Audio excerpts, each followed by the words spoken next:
Bienvenue à tous sur Africa 24. Dans un paysage marqué par des expériences politiques fortes, des mémoires collectives sensibles et des attentes citoyennes orientées vers la durabilité et la stabilité, la Côte d'Ivoire avance, mais les dynamiques locales, les discours sociaux, les conditions de vie et les tensions communautaires nécessitent une attention constante. Le renforcement de la paix et de la cohésion sociale est traité dans cette édition de l'Africa Newsroom avec nos invités. Sylvain Debailly, journaliste, bienvenue sur ce plateau. Merci Marcel. C'est nous. Christophe Kwame, analyste politique, expert en gouvernance démocratique et politique publique, bienvenue sur ce plateau. Bonjour madame, merci. Merci. Boubacar Koné, analyste politique, bienvenue sur ce plateau. C'est moi qui vous remercie. Michel Betta, fondateur du quotidien Le Bélier, bienvenue sur ce plateau. Merci à vous. À l'issue du scrutin présidentiel, les candidats de l'opposition ont reconnu leur défaite et ont appelé au dialogue national. Suivons ce sujet de la rédaction et on se retrouve juste après pour traiter des enjeux de la paix et de la cohésion nationale. À tout de suite. À l'issue des résultats provisoires du scrutin du 25 octobre 2025, communiqués par la Commission électorale indépendante, qui ont donné pour vainqueur le président sortant, Alassane Ouattara, avec 89,77% des voix, Jean-Louis Billon arrivé en deuxième position avec 3,9%, Simone Eibet Gbagbo en troisième avec 2,48% et Henriette Lagou en cinquième avec 1,15% des suffrages ont reconnu leur défaite et félicité le président sortant pour sa réélection.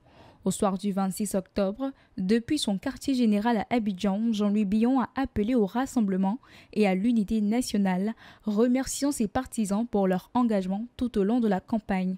Je voudrais, en mon nom personnel et au nom du Congrès démocratique, lui adresser mes vives félicitations pour sa réélection. Vous avez osé le changement. Je veux vous dire que votre confiance m'honore et m'oblige. Ce formidable élan populaire ne restera pas vain. De son côté, l'ex-première dame Simone Gbagbo a dénoncé dans une déclaration solennelle un système électoral qu'elle juge inéquitable et verrouillé, pointant du doigt un fichier électoral truffé de doublons. Les résultats proclamés aujourd'hui ne reflètent pas fidèlement la volonté populaire. Nous avons un système électoral inéquitable et verrouillé. Depuis des mois, nous avons réclamé des réformes profondes pour garantir un scrutin inclusif, transparent et crédible. Le gouvernement nous a opposé une fin de non-recevoir. Tout en saluant la tenue pacifique du scrutin, Henriette Lagou a invité les Ivoiriens à désarmer leur cœur et à préserver l'unité nationale. Elle a également félicité l'ensemble des candidats pour leur engagement et appelé chacun à contribuer au dialogue et à la cohésion sociale afin de consolider la stabilité dans le pays. Je veux également adresser mes félicitations à tous les candidats pour leur engagement et le climat globalement pacifique dans lequel s'est déroulée cette élection. J'appelle chacun et chacune d'entre nous à désarmer les cœurs, à dépasser les rancunes et à tourner ensemble une nouvelle page. Dans un climat globalement apaisé, les candidats ont pris acte de leurs résultats provisoires, appelant à la paix, à l'unité et à la consolidation de la démocratie ivoirienne après un scrutin marqué par un taux de participation de 50,10%. C'était le reportage de la rédaction sur les réactions des candidats de l'opposition qui ont reconnu leur défaite et appelé au dialogue national. Monsieur Kwame Christophe, les candidats de l'opposition prônent le dialogue, notamment quelle démarche prioritaire justement pour consolider la paix et le dialogue national en Côte d'Ivoire? Lors de ces élections, nous avons vu une fragilité du tissu social qui a abouti à des affrontements, certes mineurs, dans certaines régions de notre pays. Et d'autre part, l'opposition politique a appelé au dialogue politique et social qui était interrompu. Donc nous pensons que en mettant les deux événements côte à côte, il serait intéressant que pour avancer vers une cohésion sociale, vers une paix sociale, hein, pour que les réformes du président élu puissent se faire, il est impératif, hein, que le président élu lance ce dialogue politique et social pour que toutes les forces vives viennent, je dirais, discuter. Parce que, comme on dit, la démocratie n'est pas, je dirais, le pouvoir des forts, mais c'est surtout la protection des minorités, parce que c'est les voix des minorités qui fragilisent le tissu social si ces voix ne sont pas entendues. Monsieur Boubacar Koné, justement, quelle démarche prioritaire pour consolider la paix et favoriser le dialogue national? Ben, il faut se réjouir déjà que les perdants aux élections présidentielles aient félicité le président élu. C'était jamais vu en Côte d'Ivoire. Pour une fois, nous l'avons entendu. Les 4 autres candidats ont félicité le président Alassane Ouattara en entendant le résultat définitif. Ben, je pense que la première des choses, c'est d'appeler un dialogue inclusif. Tous les acteurs politiques doivent être appelés à la même table pour discuter des différends, pour discuter de l'organisation, de celle qui organise les élections, parce qu'il y avait des griefs portés contre la CEI, il y avait des griefs sur le processus électoral en lui-même. C'est l'occasion d'appeler tous les acteurs à un dialogue pour qu'ils s'entendent sur le minimum et pourquoi pas un gouvernement d'ouverture. À cela, il faut sécuriser, il faut réparer les torts qui ont été commis avec une justice implacable, sans parti pris. Sylvain Debailly, quelles initiatives de réconciliation ou de dialogue peuvent être engagées dans ce processus? Avant toute initiative de dialogue, il faut que ceux qui sont élus reconnaissent d'abord qu'il y a crise de confiance, qu'il y a des torts à réparer. Il faut qu'ils le reconnaissent d'abord. Tel que les choses sont enclenchées, on a l'impression qu'il y a eu une élection normale et que tout s'est bien déroulé et que le président élu va simplement appliquer son programme. Vous avez entendu celui-là même qui a organisé l'élection, c'est-à-dire le président de la CEI, monter sur ses grands chevaux et dire que ce qui s'est passé, l'élection s'est déroulée selon tous les standards, que tout était normal et que, bon, il y avait quelques incidents mineurs. Donc, on a minimisé tout ce qui s'est passé, même avec mort d'homme. Voilà. Donc, tout commence par là. Si on reconnaît qu'il y a de la crise quelque part, alors on pourra parler d'initiative. Mais si on ne le reconnaît pas, bon, mais la vie continue. Et puis, bon, comme on est en train de l'observer maintenant, dit que ceux qui ont commis des actes répréhensibles vont passer devant la justice. Et ça a même déjà commencé, parce qu'il y a déjà eu des procès avec de lourdes condamnations. Il y a eu aussi des libérations, évidemment.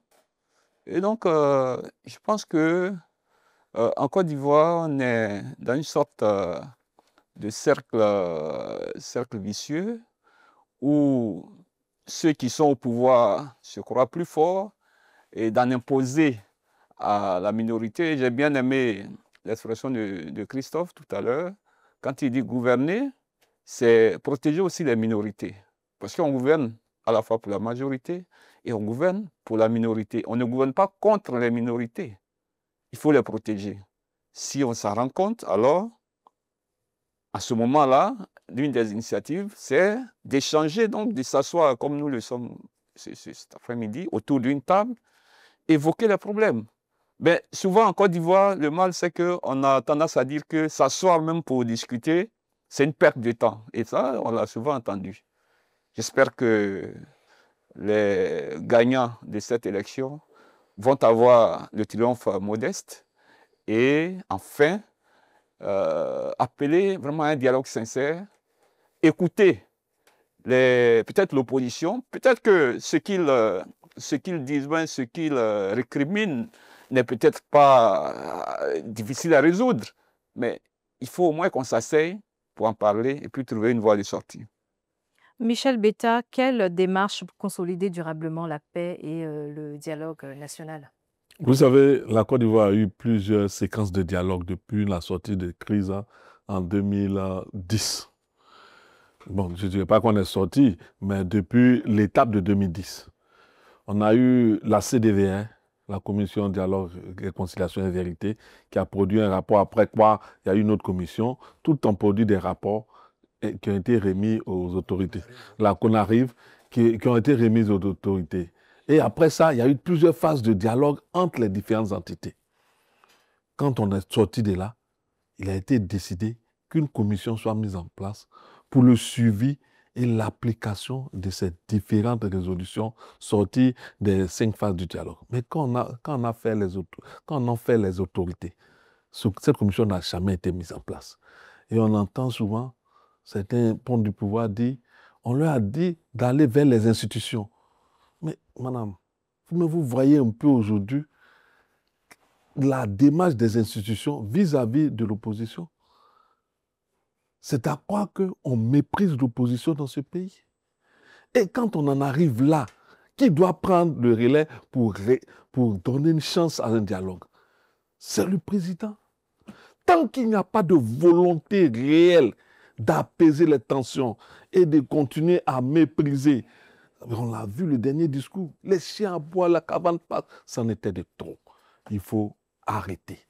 Il faut arrêter en ce sens que nous avons tous intérêt. Moi, je dis, après 15 ans de paix, gagnée par le président Ouattara, s'il peut nous offrir la réconciliation, au sortir de ce 4e mandat-là, il aura tout apporté à la Côte d'Ivoire. Et pour cela, il faut qu'il tende la main à ses frères qui sont dans l'opposition. Ce ne sont pas des pestiférés. Ils ne veulent pas grand chose que des hommes soient là pour diriger les choses. Parce que quand l'opposition demande quoi que ce soit, non, la recomposition de la société, c'est qui? C'est des hommes. Ils n'ont pas demandé autre chose que des hommes. Donc les hommes existent dans ce pays.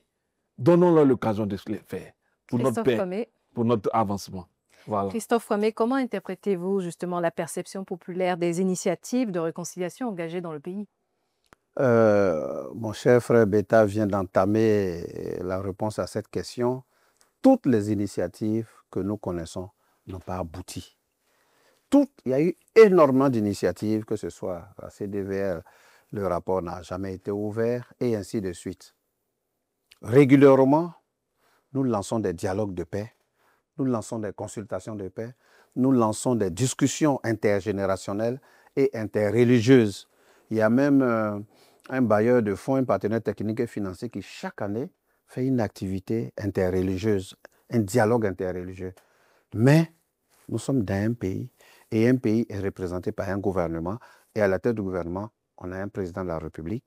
Et donc, le président de la République, le gouvernement, tant qu'ils n'auront pas mis le haut là, ou je dirais descendre à niveau citoyen, pour que les citoyens puissent s'approprier, et surtout l'opposition politique s'approprier, et que le corps social s'approprie toutes ces initiatives, les citoyens individuellement et collectivement vont critiquer. Et aujourd'hui, les citoyens perçoivent à travers tous les rapports, que ce soit Mo Ibrahim, que ce soit Afrobaromètre, tous les rapports sur la cohésion sociale donnent les mêmes résultats.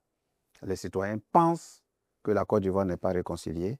Les citoyens pensent qu'il y a une friction sociale latente qui ont surgi et qui surgissent régulièrement à l'occasion des élections. Et donc, ces élections-là ont démontré, encore une fois, qu'il existe encore des efforts à faire. Donc, les initiatives sont les bienvenues. Il existe même une direction nationale de la cohésion sociale. Il existe un ministère de la cohésion sociale, mais je ne vais même pas venir sur la personne, parce que Madame le ministre a été carton rouge lors de notre monitoring, parce qu'elle a pris la parole d'un camp, alors qu'étant ministre de la cohésion sociale, elle devrait même avoir un droit de réserve ou une obligation de réserve. Bref, je termine en disant qu'il y a énormément d'initiatives qui gagneraient à fusionner à une seule initiative pour aboutir à la réconciliation nationale qui a commencé en 2011 et qui ne s'est pas achevé parce que les rapports n'ont jamais été ouverts. Boubacar Koné, quel levier concret pourrait-on mettre en place pour renforcer la confiance entre les institutions et les citoyens? Je crois qu'il faut trouver des organismes neutres. Il faut solliciter la société civile. Il faut absolument que les leviers habituels qu'on avait utilisés à l'époque, la CDVR, comme l'a dit Michel tout à l'heure, la CONARIV, ont déposé des dossiers. Et ces dossiers, on n'a pas vu les contenus. On n'a pas vu les contenus, c'est juste une volonté politique qu'il faut mettre en place pour dérouler le contenu de ces résolutions. Je pense qu'il faut aussi associer les autorités traditionnelles, les autorités religieuses. Vous savez, en Côte d'Ivoire, on est plein d'alliances interethniques. Je crois que c'est des leviers qu'il faut utiliser, il ne faut rien négliger pour la cohésion sociale. Sylvain Debailly, dans quelle mesure les politiques publiques actuelles répondent-elles aux attentes en matière d'équité, de justice et de reconnaissance? Les politiques publiques que nous avons en Côte d'Ivoire, elles sont d'abord axées sur l'économique. Beaucoup plus que sur les affaires sociales ou les affaires de cohésion nationale. Et donc, les Ivoiriens, beaucoup avaient souhaité le changement, mais cela n'est pas arrivé. C'est donc la même équipe qui va continuer et qui va continuer même donc la même politique, puisque quand on jette un coup d'œil sur le contenu du programme du président réélu, bon, il n'y a pas de doute, on va continuer la même politique avec les grands investissements, avec la macroéconomie, etc. Donc, il est clair que, bon, beaucoup disent on ne change pas une équipe qui gagne, bon, mais qu'est-ce qu'on a gagné? Je crois qu'on a gagné la paix, c'est ce qu'on répond couramment. Et donc, sur la question des politiques publiques en rapport avec la cohésion et autres, je pense qu'il faut peut-être évaluer ce qu'on a fait jusqu'ici, parce que sans évaluation, on ne se rend pas compte des failles à la fois techniques et puis bon, et aussi pratiques. Et donc, c'est dans l'évaluation qu'on verra s'il y a des réajustements à faire. Et moi, je pense que le gouvernement va peut-être aller dans ce sens, parce qu'après 15 ans, il va falloir aussi regarder dans les rétroviseurs avant de pouvoir avancer.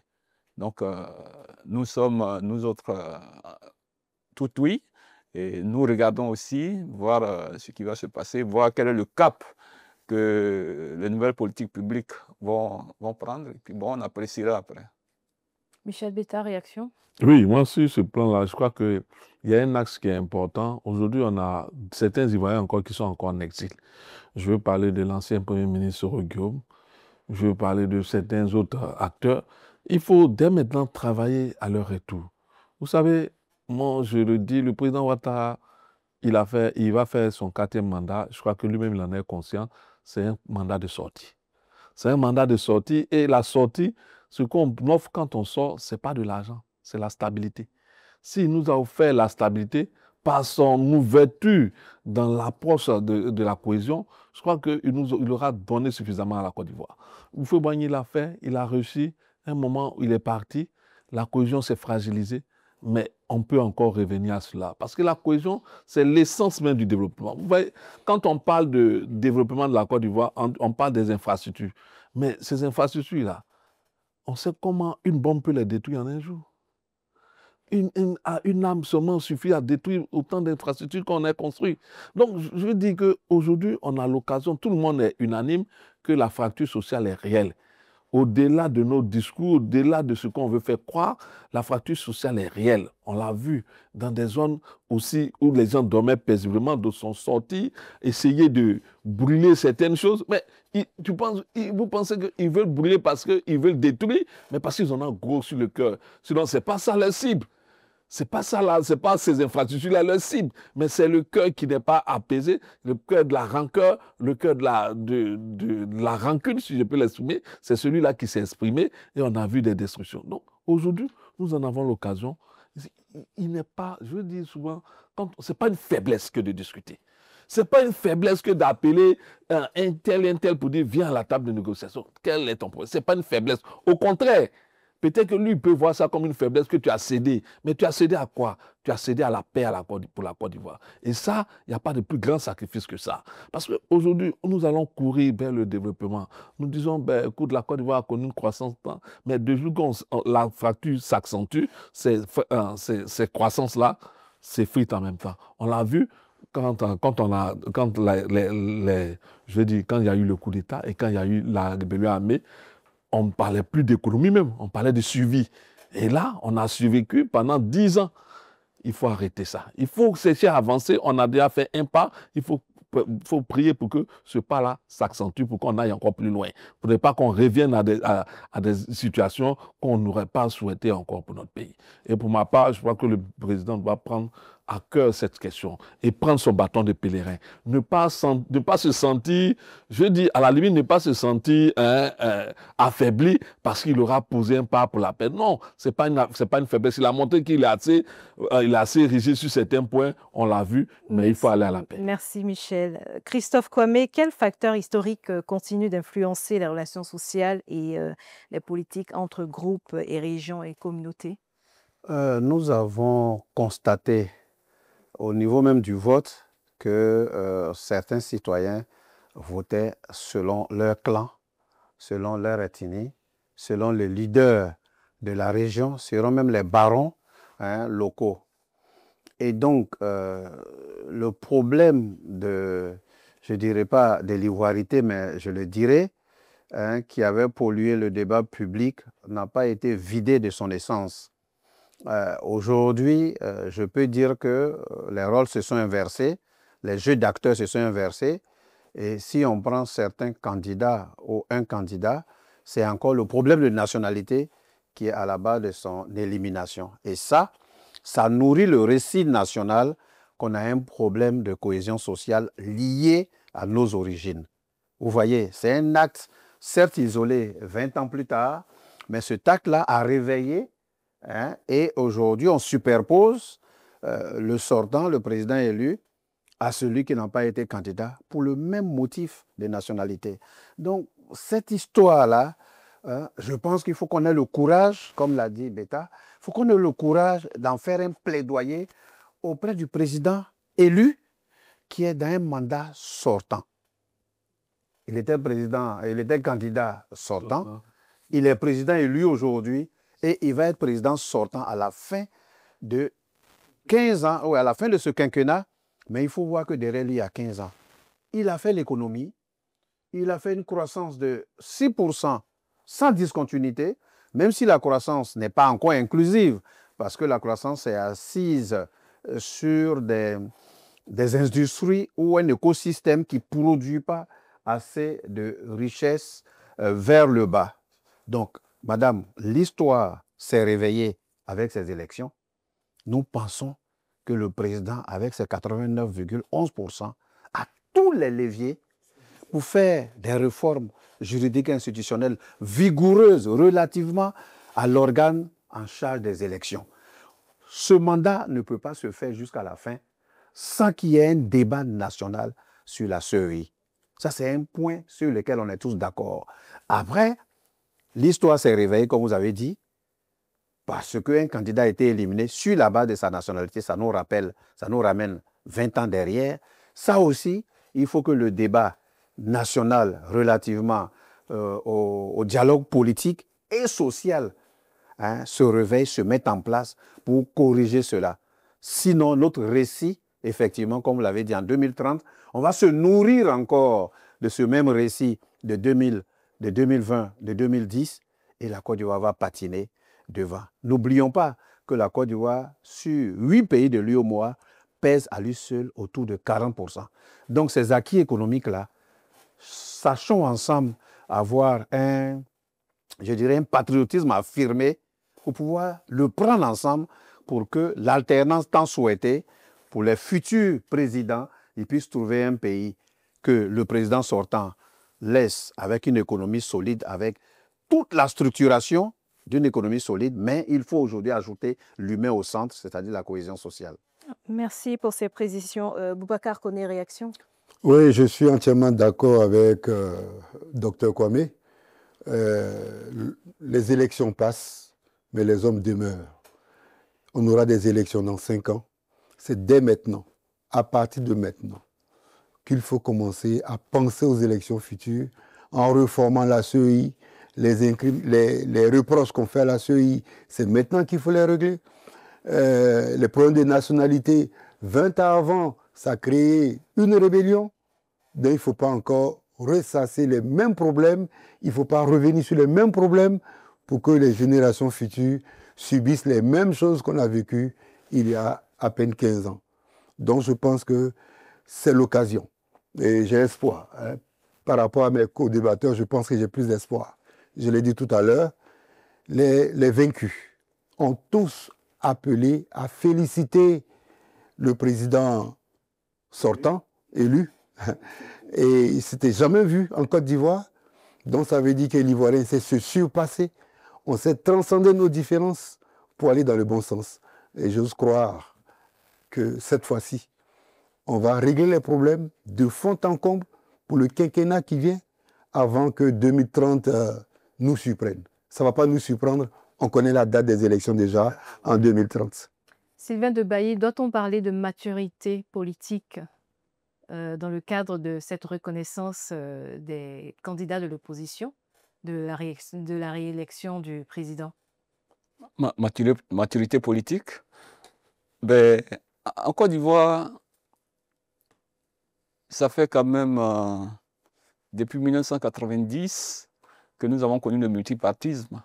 Donc il y a eu un long chemin qui a permis de mûrir, d'aguerrir même certains leaders. Mais on a l'impression que on fait souvent exprès. C'est-à-dire on n'aime pas regarder notre histoire et puis bon, on pense que comme ça on peut avancer.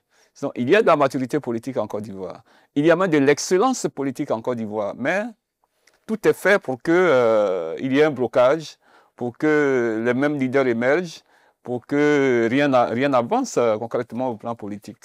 Sinon, l'inclusion qu'on a demandée et qui a été au centre de toutes les revendications de l'opposition, cette inclusion aurait permis quand même aux citoyens ordinaires de faire vraiment leur choix, mais en toute liberté. Et avec cela, celui qui sortait gagnant aurait vraiment beaucoup plus de légitimité. Je ne dis pas que celui qui est élu aujourd'hui n'a pas de légitimité, mais à mon sens, il aurait fallu faire cette grande ouverture et ça nous permettrait de tourner vraiment une page hein, et de taire tout ce qui avait bien pu nous diviser et puis de regarder l'avenir avec optimisme. Mais je suis d'accord avec mon cher Boubacar, je partage son optimisme parce que vous avez vu, cela a suscité quelques remous ici et là, mais je crois que c'est un mal ivoirien qui va être dompté et puis bon, très rapidement, on va tourner une petite page et puis regarder de l'avant. Heureusement pour nous,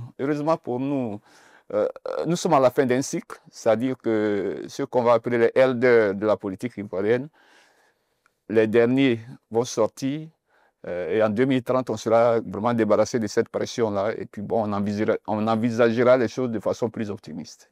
Messieurs, nous allons marquer une courte pause avant d'entamer la deuxième partie de notre émission sur les mécanismes de renforcement de la cohésion sociale, juste après la pub.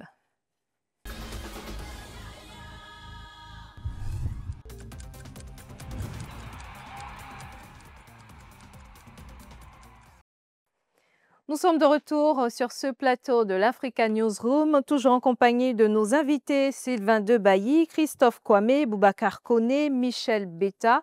Nous entamons justement les mécanismes de renforcement de la cohésion sociale dans cette deuxième partie de l'émission. Boubacar Koné, comment évaluez-vous justement le rôle des partis politiques dans l'apaisement ou la polarisation de l'espace public? Je pense que les hommes politiques sont écoutés et sont même beaucoup écoutés en Côte d'Ivoire. Je pense que les propos qu'ils tiennent peuvent contribuer à une cohésion sociale. Et c'est des leaders. Rappelez-vous, pour ces élections, il a suffi que certains leaders disent « je ne donne pas ma voix à ceux qui sont candidats », que vous avez vu plus de la moitié, près de la moitié, n'est pas allé au vote, pour dire que c'est un vivier qui tiennent en main, dont leur langage sera apprécié s'ils vont dans le sens de la paix, plutôt que d'aller dans le sens de verbes violents, qu'ils aient plutôt dans le sens de la réconciliation, de la paix, de la cohésion sociale. Je pense qu'ils ont un très grand rôle à jouer. Et même les vainqueurs, qu'ils n'aillent pas seulement au-delà de la victoire électorale, mais ils sont présidents pour tous les Ivoiriens, qu'ils appellent tout le monde au dialogue social. Sylvain Debaillon, réaction? Oui, je pense que dans la cohésion dont on parle ici, il n'y a pas que les gouvernants, hein, il n'y a pas que ceux qui sont au pouvoir. L'autre partie, c'est bien entendu l'opposition, parce que c'est elle qui tient en quelque sorte les leviers de la paix. Et donc, il faut que, à l'issue de cette élection, qu'ils se surpassent, parce qu'on voit qu'il y a encore de la rancœur, parce qu'il y a des partis qui n'osent même pas envisager reconnaître les nouvelles autorités après ces élections, qu'ils qualifient d'illégitimes à la limite, et donc sont enfermés pour le moment dans un carcan qui ne les arrange pas eux-mêmes, parce que après tout, moi ce que je dis, c'est que c'est vrai, on peut ne pas reconnaître un président élu, mais cela ne va pas l'empêcher d'exercer son pouvoir. C'est encore lui qui a le pouvoir du décret, c'est encore lui qui a en sa possession les forces régaliennes, etc., la justice et tout. Et donc, que vous le reconnaissiez ou pas, il va toujours exercer son pouvoir. Autant se raviser, autant se mettre dans les rangs. C'est vrai, ça va nous faire mal, mais il y a d'autres défis à relever. Il y a d'autres paris à gagner. Et moi, j'ai l'habitude de dire que 5 ans dans la vie d'une nation, ce n'est rien du tout. Si on regarde la Côte d'Ivoire éternelle, 5 petites années, je pense qu'on peut capitaliser cela. En capitalisant, c'est-à-dire qu'en changeant de stratégie, en se remettant en cause et en interrogeant ses propres stratégies quelquefois, on peut se remettre du bon pied et puis avancer. C'est-à-dire qu'aujourd'hui, l'opposition n'a pas participé. La question qui se pose, est-ce qu'elle va participer aux élections législatives? Si elle ne participe pas, c'est une crise de plus. Si elle participe, ça va contribuer à décrisper un peu l'atmosphère politique. Et moi, je souhaite que l'opposition participe. Il n'y a pas de... En politique, il n'y a pas de honte. Il n'y a pas de honte. En politique, il y a des ajustements qu'on fait, il y a de la remise en cause. Et puis, bon, il y a un leadership qu'on exerce. Et donc, je crois que si les partis d'opposition se mettent, en tout cas, dans les rangs et se rangent du côté de la population qu'ils soutiennent, je crois qu'on peut gagner quelque chose. On peut gagner quelque chose. Il n'y a rien dans la belligérance. Justement, Michel Betta, quel rôle justement doivent jouer les partis politiques dans l'apaisement? En dehors des partis politiques, il faut dire qu'il y a plusieurs entités aussi qui doivent jouer un rôle déterminant. Moi, je veux regarder un peu du côté de la justice. Vous savez, quand on interroge un peu comment ces personnalités de l'opposition étaient écartées du jeu électoral, il faut se poser les bonnes questions. Il faut se poser les bonnes questions en ce sens que quand tu entends un président de la République qui doit être jugé par une cour exceptionnelle, si la cour n'est pas là, on ne peut pas flanquer un verdict contre ce président-là et puis estimer que c'est acceptable.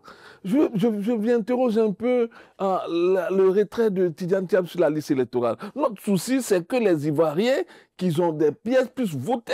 On les cherche même. Donc, si lui, là, il a ses pièces au moment où on vient de constater, mais on le laisse sur la liste électorale, pourquoi l'enlever? Donc, vraiment, quand on regarde le jeu de la justice, on se dit, elle a une part de responsabilité dans la cohésion sociale. C'est vrai que souvent, on veut interroger seulement les hommes politiques, mais il ne faut pas ignorer cet aspect-là. Il ne faut pas l'ignorer. Et c'est pourquoi, quand on parle de cohésion, il faut qu'elle accepte. On le disait ici avant l'émission, il y a des pays qui ont 37% de leur PIB à la justice. Parce que la justice ne joue pas son rôle pleinement. C'est ça. Il faut que la justice citoyenne comprenne qu'elle a une lourde responsabilité et elle ne peut pas jeter sa responsabilité sur le politique.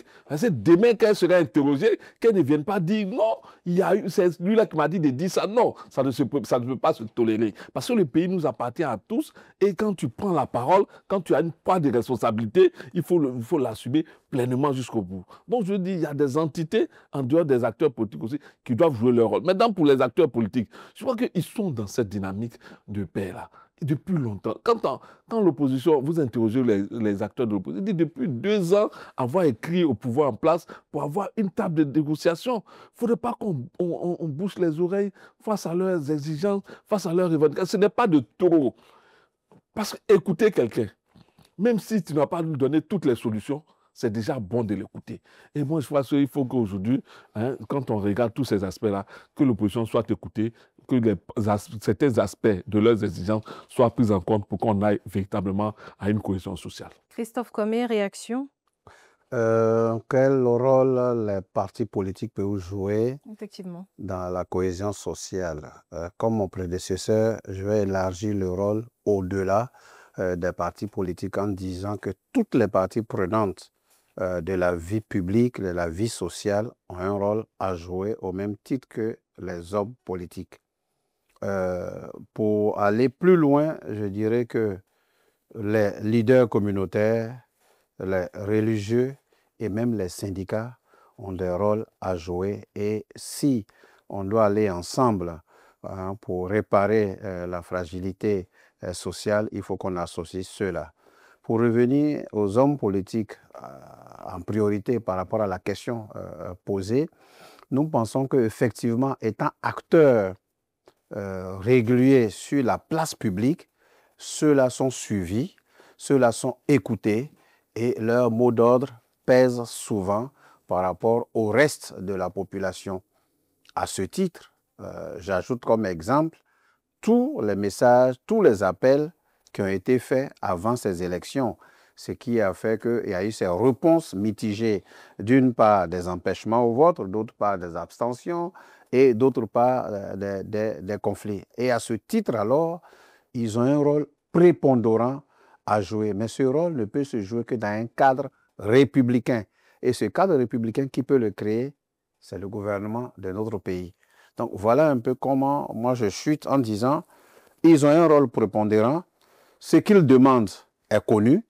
Réforme juridique et institutionnelle de l'organe en charge des élections, la CEI, la liste électorale, les révisions de la liste électorale, ça, c'est des objectifs à niveau d'homme. Ce n'est pas des objectifs surnaturels. Voilà, ce n'est pas des objectifs surnaturels, c'est des objectifs à niveau d'homme. Et nous pensons qu'à ce titre-là, le président actuel peut nous léguer, je dirais, cet héritage-là à la fin de ce cycle. Merci, messieurs. Suivons ce reportage sur le renforcement de la cohésion sociale et on en discute juste après. Près de 15 ans après la crise post-électorale de 2010-2011, la Côte d'Ivoire connaît une certaine stabilité politique et économique, avec des chantiers de développement qui se multiplient et des investisseurs de plus en plus présents. Le renforcement de la cohésion sociale reste notamment un enjeu crucial à l'orée de l'élection présidentielle.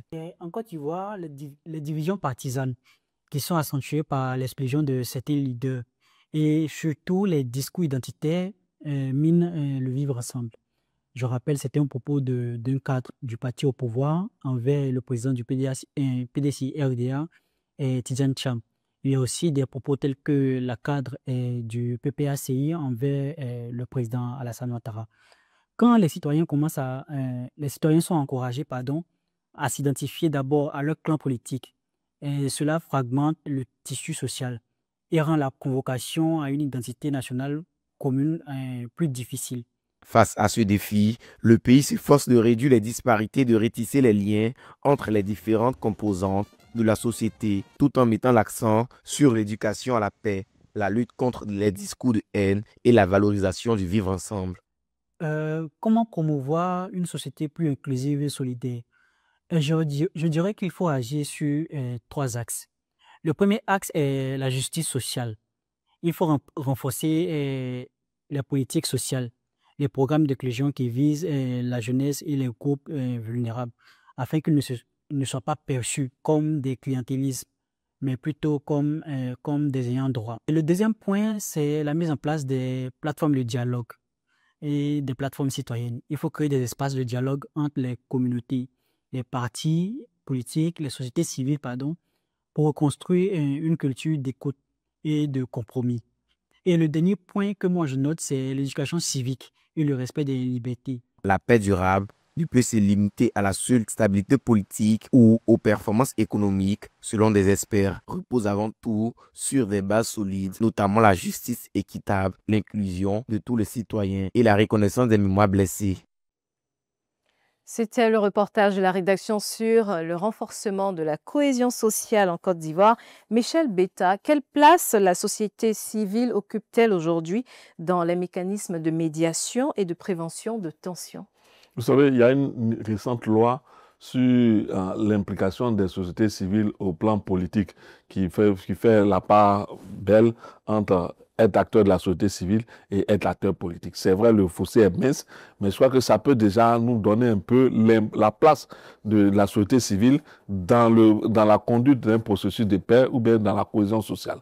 La société civile, c'est la société c'est la partie de notre classe sociale qui est au contact régulier de nos populations. En dehors des campagnes et autres actions, tous les jours, elles sont au contact des populations. Donc, à ce titre-là, elles ont un grand rôle à jouer. Vous savez, souvent quand tu as l'occasion d'écouter certains proches, notamment ceux qui sont en zone rurale, leurs analyses de l'environnement politique fait peur. Fait peur même à certains niveaux. Quand je dis fait peur, je mesure mes mots. Mais je me souviens qu'après un meeting dans une zone qu'on m'a compté, après un meeting, il y a quelqu'un qui va dire non, il a fait le meeting pour réunir des âmes. Donc l'autre dit, ah, mais comment tu peux dire ça? Ils sont partis même chez le chef. Parce que la délation, les propos, souvent après les crises successives que le pays a connues, les gens sont prompts à penser que tout ce qui se fait contre un camp au détriment d'un autre. Donc ça, c'est le rôle quotidien de la société civile, de pouvoir sensibiliser au quotidien les concitoyens sur la responsabilité personnelle d'abord des citoyens dans la maîtrise de la paix.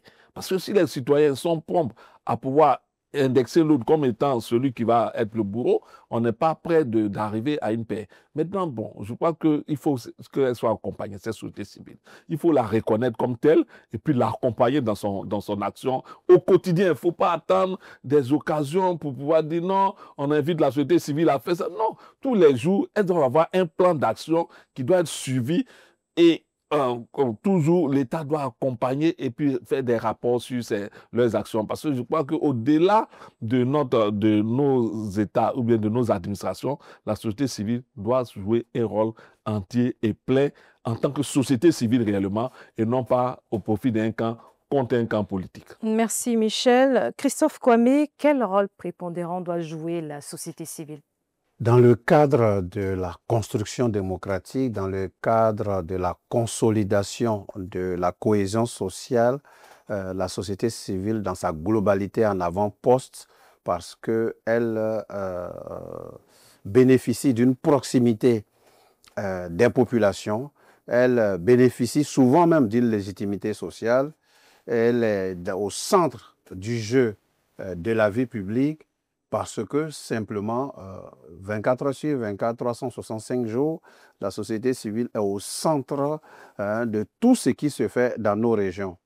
Je vous donne un exemple sur une crise qui est survenue il y a 2 ans dans une zone précise de l'État de Côte d'Ivoire où les membres de la société civile ont été informés avant les autorités de la cohésion sociale et du ministère. Parce qu'il faut le dire, beaucoup ne le savent pas, le ministère a créé des points focaux de paix dans toute la Côte d'Ivoire. Et donc, le point focal de la zone ayant été informé, a informé son superviseur, qui est un membre de la société civile, qui a réglé le problème du conflit entre les communautés avant de le remettre au ministre en charge de la cohésion sociale. Pour dire que la société civile est, je dirais, l'entonnoir entre les autorités politiques, d'une part, les partis et groupements politiques, les leaders communautaires, les chefs religieux. Donc la société civile se retrouve au centre et à ce titre-là, elle joue le rôle primordial qui est le sien pour aller à la cohésion sociale. Je termine en disant que on agit sur deux thématiques principales. Une des thématiques, c'est l'équité et l'inclusion. La société civile fait beaucoup de plaidoyers pour promouvoir l'égalité des chances, pour que nul n'en ignore, pour que tout citoyen se sente inclus dans les politiques publiques. La société civile lutte énormément contre les discriminations pour que chaque citoyen se sente connu et elle essaie de façonner le récit. Vous avez parlé de l'histoire tout à l'heure, le récit national, qui doit être un récit, je dirais, de représentation nationale. Vous avez vu que le président sortant, ayant compris cela, a dit qu'il voulait construire une grande nation ivoirienne. Il y a vraiment une différence entre la nation et la République. La République qui tient à être la partie légale, la partie juridique, la partie légitime, et la nation qui est un regroupement de toutes ces ethnies, de tout ce monde-là. Donc, le récit national qui doit se nourrir de la bonne histoire, qui doit se nourrir de la bonne représentativité de toutes les 63 ethnies, se fait tous les jours au quotidien avec la société civile ivoirienne. Boubacar Koné, quelle place occupe la société civile dans ce processus de réconciliation? Pour nous, les sociétés civiles occupent une très grande place dans la réconciliation nationale. Les sociétés civiles sont constamment en contact avec les populations, tous les jours que Dieu fait, alors que nous faisons du travail. Nous avons besoin de moyens, ça je parle sous le contrôle de Dr Kwame, pour sillonner toute la Côte d'Ivoire et mener à bien cette mission qui est de réconcilier pour avoir une société cohérente, forte et prospère. Nous le disons parce que nous avons connu ici à un moment donné le Forum pour la réconciliation nationale. Des résolutions ont été faites, mais je pense que tout n'a pas été dévoilé, c'est resté dans les tiroirs. Nous sommes prêts. D'ailleurs, à travers ces élections, les sociétés civiles sont déployées sur tous les territoires nationaux. Nous connaissons chaque sociologie dans chaque zone de la Côte d'Ivoire. Nous sommes en capacité, nous avons la possibilité de réconcilier pour qu'il y ait une forte cohésion sociale en Côte d'Ivoire. Nous les attendons. Sylvain Debailly, quels risques doivent être anticipés afin d'éviter de potentiels points de crispation? Oui, ce qu'il faut éviter, c'est pour ceux qui gouvernent, par exemple, c'est de dire que c'est nous qui avons gagné, alors les autres n'ont plus de droits, nous avons tous les droits pour nous. Il faut éviter ça. Il faut faire une gouvernance inclusive qui prenne en compte toutes les aspirations. Quelqu'un a parlé tout à l'heure de gouvernement d'ouverture. Oui, si ça peut être l'adjuvant pour la cohésion sociale en Côte d'Ivoire, il serait bienvenu. À défaut, moi je souhaite toujours que ceux qui gagnent gouvernent, mais quand ils gouvernent, il faut qu'ils pensent à toute la Côte d'Ivoire. C'est pour cela que l'un des risques, quand on parlait des risques, ce qu'il faut éviter souvent, c'est de ne pas s'immiscer dans les affaires, par exemple, de la société civile. Tout à l'heure, on en parlait. La société civile est si importante, elle est si disséminée ou, en tout cas, multitâche, que son rôle est prépondérant dans la construction de la paix et de la cohésion en Côte d'Ivoire. Mais malheureusement, ici, sous nos tropiques, les pouvoirs publics, quand la société civile ne parle pas en leur faveur, ça devient problématique. On fait donc tout pour posséder la société civile, alors que là ne devrait pas être le rôle des gouvernants. Le rôle des gouvernants, c'est de promouvoir la liberté pour tous, pour que chacun puisse exercer et se surpasser dans le secteur ou bien le domaine qui est le sien. Je crois que pour les 5 ans que nous avons à parcourir jusqu'en 2030, je crois qu'il y a beaucoup de défis. Et ici, nous avons parlé d'un grand défi qui est celui de la justice. Il faut s'interdire, en tout cas, les gouvernants doivent s'interdire de, entre guillemets, caporaliser la justice comme on en voit souvent. Parce qu'il y a ici un problème, les différents problèmes, qu'ils soient politiques ou bien qu'ils soient sociétaux, viennent toujours de la justice.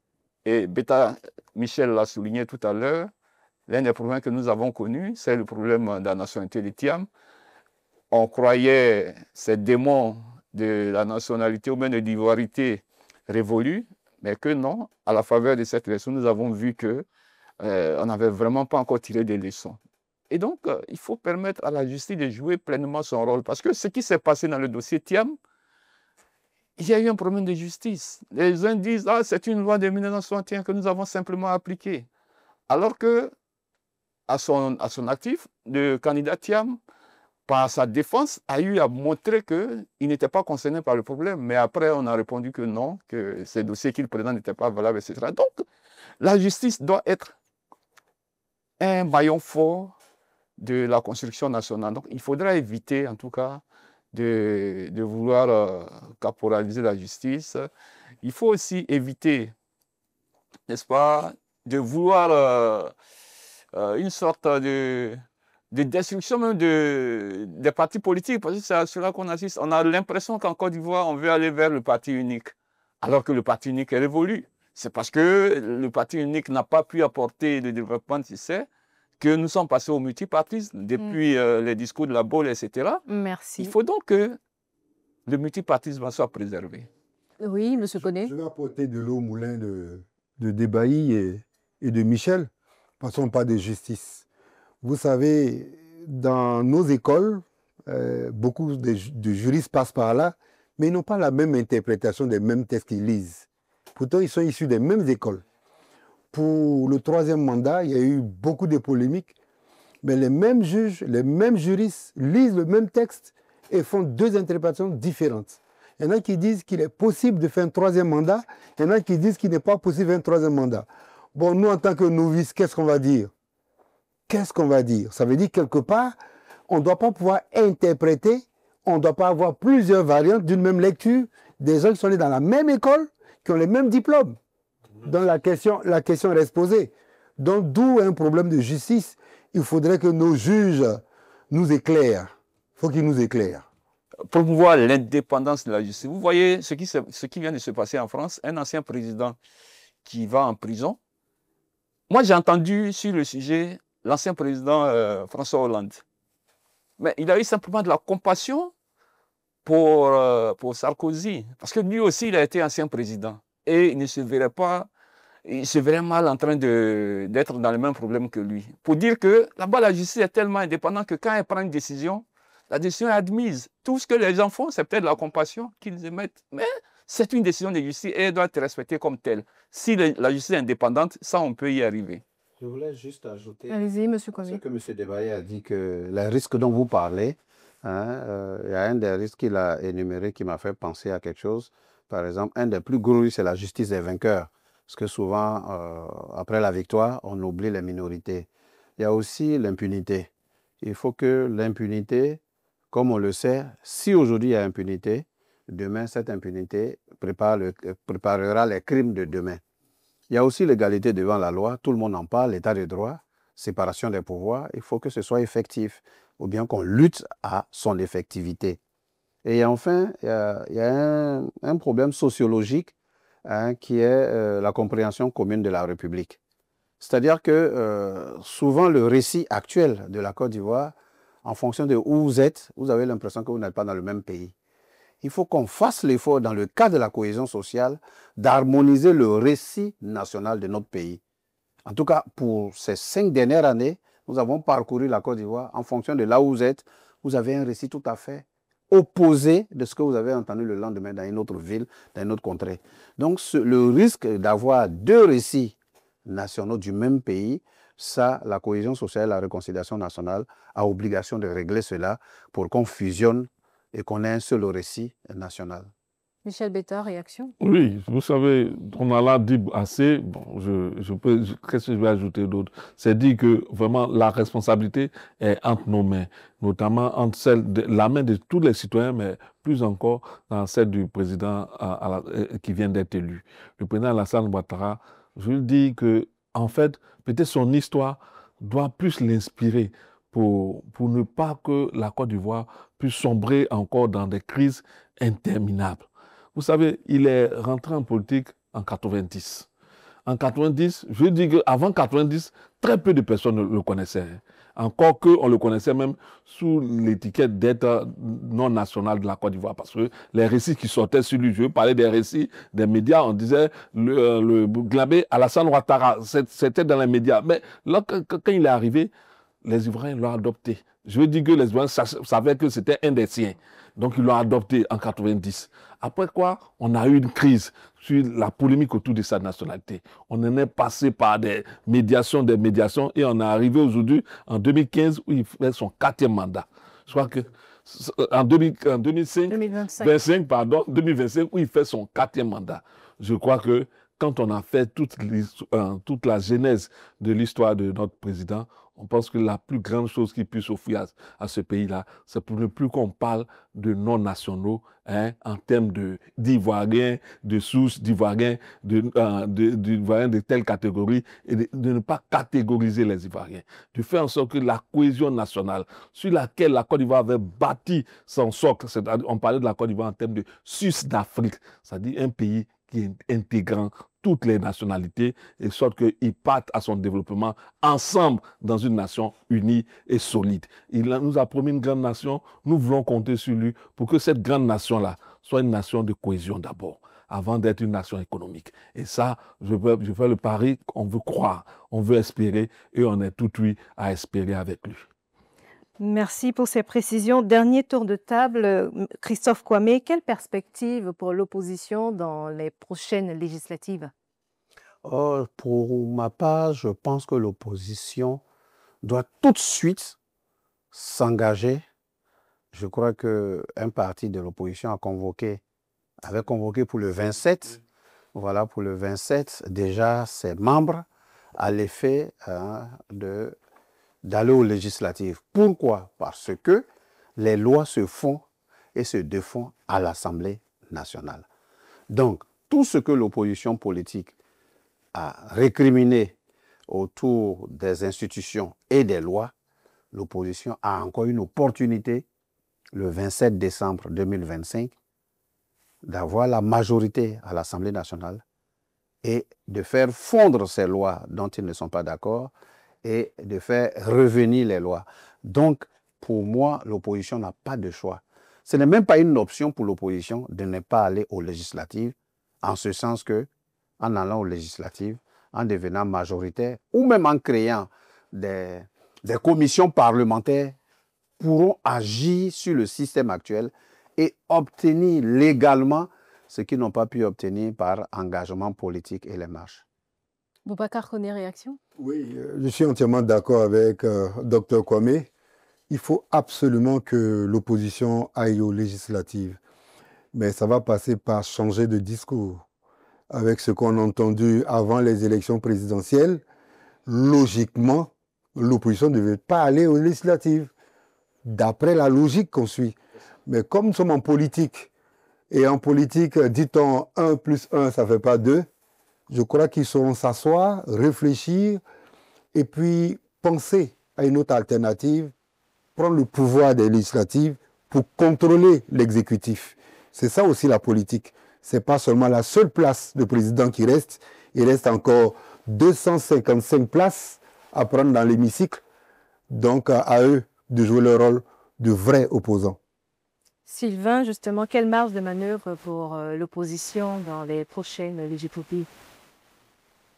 Je pense que l'opposition a tellement mouillé le maillot pour la présidentielle qu'elle me paraît émoussée, essoufflée, vous voyez, et ça se voit déjà dans les perspectives. immédiate. Il y en a un parti d'opposition qui a lancé déjà un appel à une marche pour le 8 novembre. Vous voyez, alors que le dernier délai pour le dépôt des dossiers pour les législatives, c'est le 12 novembre. Donc, tout ce temps-là joue contre ce parti d'opposition qui n'entend même pas évoquer même les législatives, évoquer même le mandat que vient de s'offrir le président Alassane Ouattara. Vous comprenez? Donc, s'il doit avoir une perspective, s'il doit avoir un changement, je pense qu'il appartient à l'opposition de faire son introspection, une sorte de bilan, une sorte de devoir d'inventaire sur ce qui a été fait jusque-là. Il faut s'interroger si cela a marché. Si cela n'a pas marché, si les objectifs escomptés ne sont pas atteints, je crois qu'on peut changer de fusil d'épaule. Et changer de fusil d'épaule voudrait dire aller à la conquête, à défaut d'avoir tout le pouvoir, aller à la conquête d'une parcelle du pouvoir. Et la parcelle du pouvoir qui s'offre maintenant à l'opposition, ce sont les élections législatives. Ici, nous sommes dans un régime présidentiel. C'est vrai, le président a tous les pouvoirs. Il peut même se substituer à l'Assemblée nationale quelquefois, mais c'est un pouvoir, c'est le pouvoir législatif. Il faut aller le conquérir parce que demain, ça peut compter. Si on a bien regardé au cours de toute cette crise, toute cette bataille que l'opposition a menée, il y a bien eu des députés qui, à chaque fois qu'ils n'étaient pas d'accord avec une décision du gouvernement, quittent l'Assemblée nationale. Bon, ça ne faisait pas grand-chose, mais au moins au plan médiatique, ça leur permettait de... Merci Sylvain. Michel, réaction en quelques secondes. Oui, moi je dis que l'opposition a formé le Front commun. C'était pour aller à des élections. Ils n'ont pas pu aller aux élections présidentielles. Les élections législatives s'ouvrent pour elles. Et le Front commun, je pense qu'elle a sa carte à jouer à ces législatives-là. Parce qu'on l'a vu, quand ils ont lancé des mots d'ordre, même quand c'était des marches autorisées, on a vu la mobilisation exceptionnelle des populations. Au point qu'on a fini les élections, on pèse un peu le poids de l'opposition quand on voit que ce n'est que sur 8 millions, le président Ouattara a recueilli 3 millions. 3 700 000. Donc, je veux dire, il y a une place importante pour l'opposition à conquérir. Encore que, je vais finir par là certainement, la compétition locale, ce n'est pas à une grande échelle. Donc, tous les paramètres peuvent être maîtrisés pour un député qui s'y engage réellement avec ses sommes.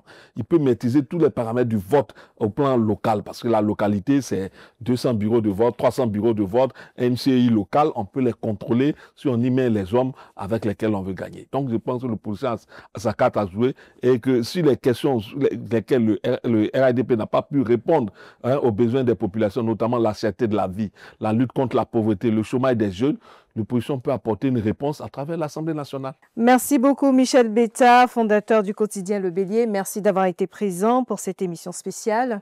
Christophe Kwame, analyste politique, expert en gouvernance démocratique et politique publique. Merci d'avoir été là. Merci madame. Boubacar Koné, analyste politique. Merci d'avoir été là. C'est moi qui vous remercie. Sylvain Debailly, journaliste. Merci d'avoir été là. Merci et à très bientôt. Merci. Merci à vous d'avoir suivi cette édition spéciale de l'Africa Newsroom. L'information continue sur Africa 24.